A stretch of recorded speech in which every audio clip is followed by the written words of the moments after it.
Joining me now is Brian Argret, President and Chief Executive Officer of City First Bank of DC. Brian, thank you so much for being with us. So what will this merger mean for low-income banking, do you think? Yes, well, first of all, thank you, Zane. It's a pleasure to be on the show this morning.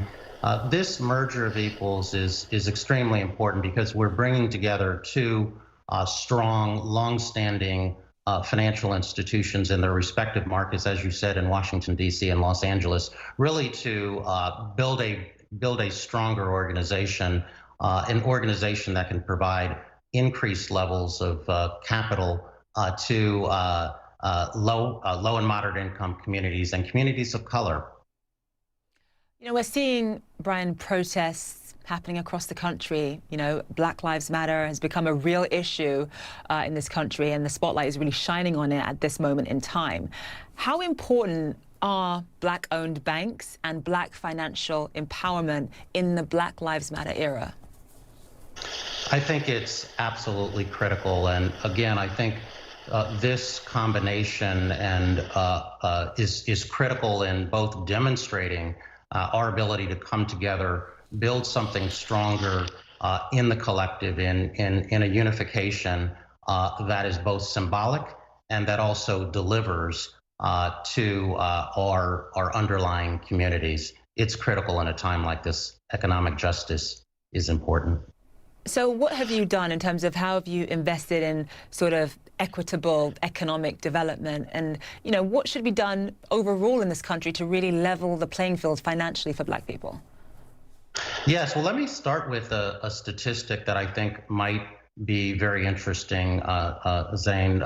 If you look at pre-pandemic levels, and you look at my hometown of Washington, D.C., where City First Bank is located, there's a wealth gap that is dramatic.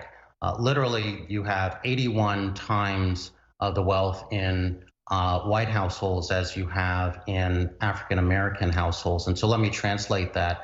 That's 284,000 in net worth, if you will, the balance sheet, if you will, of a family for a white family. And for a Black family, that number is actually $3,500. And so what that means is, and for a Latino family, that number, Latino Hispanic family, that number is $13,000. So the difference, the dramatic challenge that presents is really a resilience for that family entering into a pandemic or even in normal times.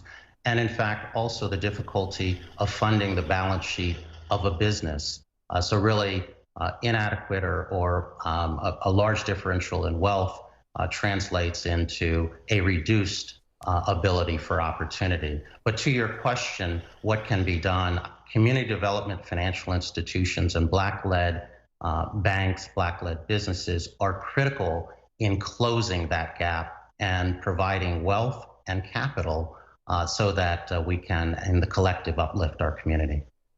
And in terms of, you know, at the sort of government level, just in terms of, you know, passing another stimulus bill, I mean, how should resources be allocated within Black communities to make sure, I mean, you know, things have gotten far worse in this country during this pandemic in terms of the differences between Black income and white income and which communities are suffering the most job losses. So what could be done on a governmental level, especially with stimulus, to make sure that Black people in this recovery are not left behind?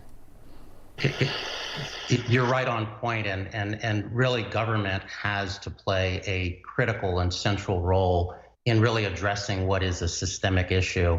I'll point out, for example, the Paycheck Protection Program, which is PPP, which was part of the government stimulus effort to uplift small business, unfortunately did not reach the African American community in the manner for which it was intended by its own writing. So 95% of African American businesses were unable to access this stimulus money.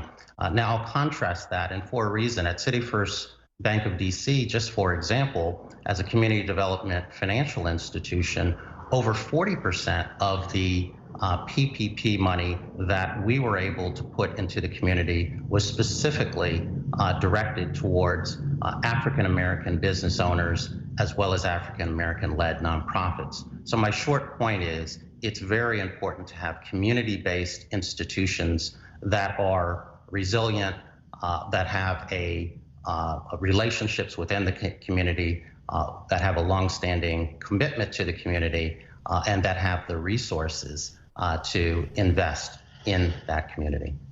Yes, CDFIs have become that much more necessary, especially given the pandemic. Brian Argrett, President and CEO of City First Bank of DC, thank you so much.